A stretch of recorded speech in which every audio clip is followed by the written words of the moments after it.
ने यही अब ठाना है, जनता ने यही अब ठाना है। साइकिल का बटन दबाना है, साइकिल का बटन दबाना है। अखिलेश जी को सीएम बनाना है, अखिलेश जी को सीएम बनाना है।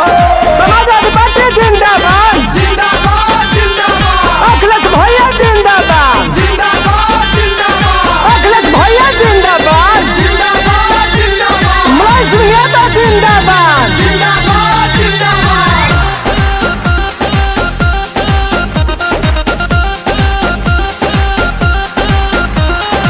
घरे घरे वृद्धा पेंशन बनवैले, सबके भैया सहायता बड़ा कइले, सबके भैया सहायता बड़ा कइले।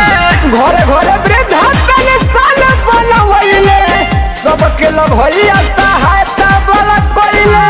जीत का झंडा लहराना है, जीत का झंडा लहराना है। साइकिल का बटन दबाना है, साइकिल का बटन दबाना है। अखिलेश जी को सीएम बनाना है, अखिलेश जी को सीएम बनाना है।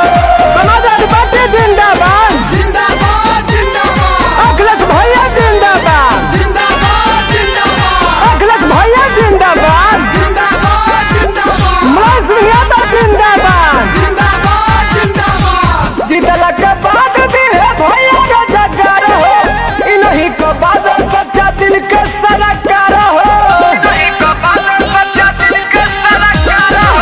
जीतला के बाद भी है भैया का जगार हो, इन्हीं को बाद सच्चा दिल के सरकार हो।